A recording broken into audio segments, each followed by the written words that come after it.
Hello sir, hello ma'am. Congratulations. Thank you so much ma'am. So ಹೇಗೆ ಅನಿಸ್ತಿದೆ sir? ತುಂಬ ಖುಷಿ ಆಗ್ತಿದೆ. ಒಂಥರ ಸ್ಯಾಟಿಸ್ಫ್ಯಾಕ್ಷನ್ ಇದೆ.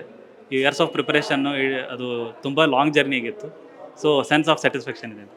ಸೊ ಅಂದರೆ ಸರ್ ನಿಮ್ಮ ನೇಮ್ ರಿಸಲ್ಟ್ಸ್ ಲಿಸ್ಟಲ್ಲಿ ನೋಡಿದಾಗ ಸಂತೋಷ ತುಂಬ ಆಯಿತಾ, ರಿಲೀಫ್ ಆಯಿತಾ, ಹೇಗೆ ಸರ್? ಸಂತೋಷ ಒಂದು ಕಡೆ ಆದರೆ ರಿಲೀಫೇ ಜಾಸ್ತಿ. ಈ ಸ್ಟ್ರೆಸ್ಫುಲ್ ಜರ್ನಿಯಲ್ಲಿ ಒಂದು ರಿಸಲ್ಟ್ ಅಟ್ಲೀಸ್ಟ್ ಒಂದು PDF ಅಲ್ಲಿ ನೇಮ್ ಇದ್ದಾಗ ಸೈನ್ ಆಫ್ ರಿಲೀಫ್ ಆಗಿತ್ತು. Sir, fifth attempt sir. So what kept you motivated so long? So main motivation ಅಂತಂದರೆ ಬ್ಯಾಕ್ ಆಫ್ ದ ಮೈಂಡು ನಂದು ಆಗುತ್ತೆ ಅಂತ ಒಂದು ಕಾನ್ಫಿಡೆನ್ಸು. ಆಮೇಲೆ ಫೇಲ್ಯೂರ್ಸ್ ಎಲ್ಲ ಆಗ್ತಿತ್ತು, ಅದ್ರ ಮೇಲೆ ವರ್ಕ್ ಮಾಡಿದರೆ ಡೆಫಿನೆಟಾಗಿ ಆಗುತ್ತೆ ಅಂತ ಅನ್ನೋದು ಒಂದು ಕಾನ್ಫಿಡೆನ್ಸು. ಇದೇ ನಂದು ಮೋಟಿವೇಶನ್ನು ಪುಷ್ ಮಾಡ್ತಿತ್ತು ಆಗೋಕ್ಕೆ. ಸರ್, ಸಿವಿಲ್ ಸರ್ವಿಸಸ್ ಎಕ್ಸಾಮ್ಸ್ ಬರೀತಿದ್ದೀರಿ, ಆಮೇಲೆ forest. How did this idea of forestry came into your mind?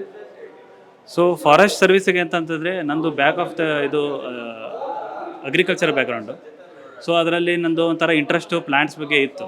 I am not at all only relied on CSE, interested to forest service. ನಾನು ಅದಕ್ಕೆ ಮೊದಲಿಂದ forest attempt ಮಾಡ್ತಿದ್ದೆ. But ಅದರಲ್ಲಿ 2023 mains ಬರೆದಾಗ forest clear ಆಗಿರಲಿಲ್ಲ. So forestry motivation ಅನ್ನೋದಕ್ಕಿಂತ back of the mind ಇತ್ತು clear ಮಾಡೋಕ್ಕಂತ. So what do you think changed in this attempt sir? Because last time mains ಕೊಟ್ಟಿದ್ರಿ, ಮೇನ್ಸ್ ಆಗಿರಲಿಲ್ಲ. ಈ ಸತಿ ಏನು ಚೇಂಜ್ ಮಾಡ್ಕೊಂಡ್ರಿ sir? So first of all ಮೇನ್ಸಲ್ಲಿ ಏನಾದರೂ ಯಾವ್ದು ಸಬ್ಜೆಕ್ಟ್ ವೀಕ್ ಇದೆ ಅದರಲ್ಲಿ ಹೆಂಗೆ ಸ್ಟ್ರೆಂತ್ ಮಾಡ್ಕೋಬೇಕು. ಆಮೇಲೆ ಯಾವುದು ಕ್ವಶನ್ ಪೇಪರಲ್ಲಿ ಜಾಸ್ತಿ ರಿಪಿಟೇಷನ್ ಆಗ್ತಿದೆ ಅದನ್ನು ಇದು ಮಾಡಿಕೊಂಡೆ. ದೆನ್ ಮೇನ್ಲಿ ಟುವರ್ಡ್ಸ್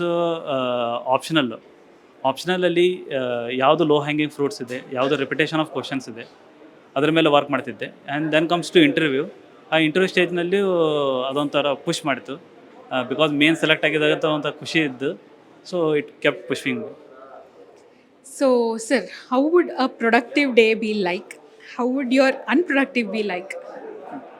ಪ್ರೊಡಕ್ಟಿವಿಟಿ ಅಂತಂದರೆ ಏನು ಡೈಲಿ ಪ್ಲ್ಯಾನ್ ಮಾಡ್ತೀವಿ ಆ ಪ್ಲ್ಯಾನು ಕರೆಕ್ಟಾಗಿ ವರ್ಕ್ ಆಗ್ತಿತ್ತಂದರೆ that is productive. The planning must been unrealistic ಆಗಿರ್ಬಾರ್ದು. ಅನ್ಪ್ರೊಡಕ್ಟಿವ್ ಅಂತಂದರೆ ನಮ್ಮ ಪ್ಲ್ಯಾನನ್ನು ಸ್ಟಿಕ್ ಆಗಲಾರ್ದೆ ಬೇರೆ ಡಿವಿಯೇಷನ್ ಆಗೋದೆ, ಅದೇ ಅನ್ಪ್ರೊಡಕ್ಟಿವ್ ಅಂತ ಹೇಳ್ತೀವಿ. So what would you call these deviations such as? So deviation, overthinking results. ಆಮೇಲೆ ನಂದು ಅದು ಡೇ ಡ್ರೀಮರ್ಸು ಅಂತ ಇರಬಾರ್ದು. ಡೇ ಡ್ರೀಮ್ ಮಾಡಿದ್ರೂ ಅದ್ರ ತಕ್ಕಂಗೆ ನಾವು ಪ್ರಿಪರೇಷನ್ ಇರಬೇಕು. ಸರ್ಟನ್ ಡಿವಿಯೇಷನ್ಸ್ ಅಂತೂ ಕಾಮನ್ ಆಗಿರುತ್ತೆ, ಅದಿರಲಿ. ಬಟ್ ಡಿವಿಯೇಷನ್ನ ಒಂಥರ ಪಾಸಿಟಿವ್ ಆಗಿ ತೊಗೊಂಡು ಮೋಟಿವೇಟ್ ಆಗಿರೋದೇ ಪ್ರೊಡಕ್ಟಿವ್ ಅಂತ ಇರ್ತದೆ. Very nice. ಸೊ ಸರ್, ಈ ಸತಿ ನಿಮ್ಮ ಇಂಟರ್ವ್ಯೂ ಹೇಗಿತ್ತು ಸರ್? ಇಂಟರ್ವ್ಯೂ ಒಂಥರ ಪ್ರಿಪ್ರೇಷನ್ ಮಾಡಬೇಕಾದ್ರೆ ತುಂಬ ಒಂಥರ ಕಷ್ಟ ಅನಿಸುತ್ತೆ. ಫಸ್ಟ್ ಟೈಮ್ ಇಂಟರ್ವ್ಯೂ ಅಂದರೆ ಏನು ಕವರ್ ಮಾಡಬೇಕು, ಯಾವ ಆಸ್ಪೆಕ್ಟಲ್ಲಿ ಕವರ್ ಮಾಡಬೇಕು, ಆಮೇಲೆ ಕಮ್ಯುನಿಕೇಷನ್ ಸ್ಕಿಲ್ಸ್ ಇಂಪ್ರೂವ್ ಮಾಡ್ಕೋಬೇಕಾಯಿತು. ಸೊ ಇದಾದಮೇಲೆ ಇಂಟರ್ವ್ಯೂ ಅಂತ ಬಂದಾಗ ಮಾಕ್ ಇಂಟರ್ವ್ಯೂಸ್ ತುಂಬ ಹೆಲ್ಪ್ ಮಾಡಿತ್ತು.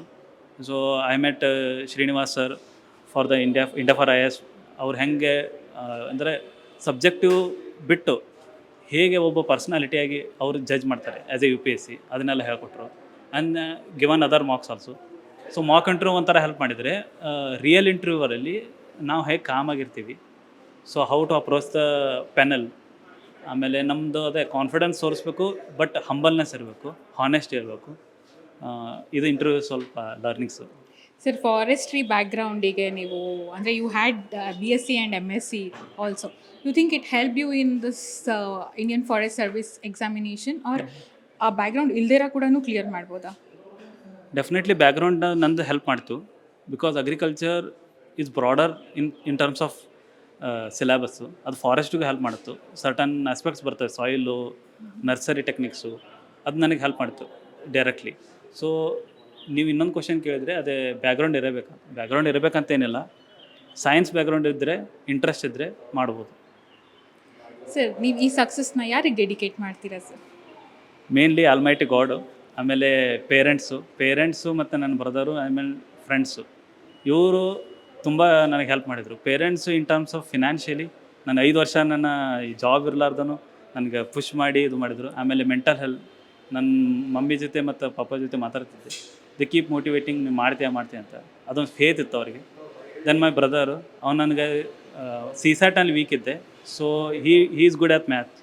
ಸೊ ಮ್ಯಾಥ್ಸಲ್ಲಿ ನನಗೆ ಒಂದು ಸ್ವಲ್ಪ ಹೆಲ್ಪ್ ಮಾಡ್ತಿದ್ದು. ಆಮೇಲೆ ಫ್ರೆಂಡ್ಸ್ ಅಂತ ಬಂದರೆ, friends are very much important ಈ ಜರ್ನಿಯಲ್ಲಿ. ಬಿಕಾಸ್ ನಾವು ಪ್ರಿಲಿಮ್ಸ್ ಫೇಲ್ ಆದಾಗ, ಮೇನ್ಸ್ ಫೇಲ್ ಆದಾಗ ಎದಕ್ಕೆ ಫೇಲ್ ಆಯಿತು ಅನ್ನೋ ಡಿಸ್ಕಷನ್ ಆಯಿತು. ನಾನು ಇದರಲ್ಲಿ ಸ್ಟ್ರಾಂಗ್ ಇದ್ದೇನೆ ಅಂತ ಅವರ ಅವೇರ್ನೆಸ್ ಆಯಿತು. ಆಮೇಲೆ ಅಪಾರ್ಟ್ ಫ್ರಮ್ ಸ್ಟಡೀಸು ಅವರೆಲ್ಲ ನನಗೆ ಇನ್ನೊಂದು ಸಪೋರ್ಟ್ ಮಾಡ್ತಿದ್ರು ಬೇರೆ ಥರನೂ. ಸೊ ಇವರಿಗೆ ಡೆಡಿಕೇಟ್ ಮಾಡ್ತೀನಿ. Very nice. So one last advice that you would want to give to the younger self, ನೀವು ಇನ್ನು ಎರಡು ಅಥವಾ 3 ಅಟೆಂಪ್ಟ್ಸ್ ಹಿಂದೆ ಇದ್ದ Okay. ನಿಮ್ಮ ಸೆಲ್ಫಿಗೆ ನೀವೇನಂತ ಅಡ್ವೈಸ್ ಮಾಡ್ತೀರಾ ಇವತ್ತು? ಅದೇ ಒಂದೇನು ಅಡ್ವೈಸ್ ಅಂತಂದರೆ ಮೇನ್ಲಿ ಇದು ಪ್ರಿಪ್ರೇಷನ್ನು ತುಂಬ ಈಸಿ ಅಂತ ಇಲ್ಲ. ಒಂದೇ ಅಟೆಂಪ್ಟಲ್ಲಿ ಆಗ್ತಾರೆ, ಆಗಲ್ಲ ಅಂತಿಲ್ಲ. ಬಟ್ ಆಗಲಿಲ್ಲ ಅಂತಂದ್ರೆ ಬೇಜಾರು ಮಾಡ್ಕೋಬಾರ್ದು. ಎಲ್ಲಿ ಮಿಸ್ಟೇಕ್ ಆಗ್ತಿದೆ ಅದನ್ನ ರೆಕ್ಟಿಫೈ ಮಾಡ್ಕೋಬೇಕು. Don't break your heart. Mindfulness ಇದ್ದರೆ ನೀವು ಕ್ಲಿಯರ್ ಮಾಡ್ಬೋದು. ಆಮೇಲೆ ಎಕ್ಸಾಮ್ ಕ್ಲಿಯರ್ ಮಾಡಿದ್ರೇ ಸಕ್ಸಸ್ ಅಂತೂ ಏನಿಲ್ಲ. ಯಾಕಂದರೆ ಫೇಲ್ಯೂರ್ ಆದವರು ಮುಂದೆ ತುಂಬ ಚೆನ್ನಾಗಿ ಜೀವನ ಮಾಡ್ಬೋದು. ಬಿಕಾಸ್ ಈ ಪ್ರಿಪ್ರೇಷನ್ನೇ ಒಂಥರ ನಮಗೆ ಎಲ್ಲ ಥರನೂ ಕಲಿಸ್ಕೊಡುತ್ತೆ. ಇನ್ ಟರ್ಮ್ಸ್ ಆಫ್ ಹಂಬಲ್ನೆಸ್ ಆಯಿತು, ಆಮೇಲೆ ಮೋಟಿವೇಶನ್ನು, ಮುಂದೆ ಏನು ಮಾಡ್ಬೇಕಂತಂದು. ಸೊ ಅದನ್ನೇ ಅಡ್ವೈಸ್ ಮಾಡೋಕ್ಕೆ. Thank you sir, thank you so much. Thank you so much ma'am.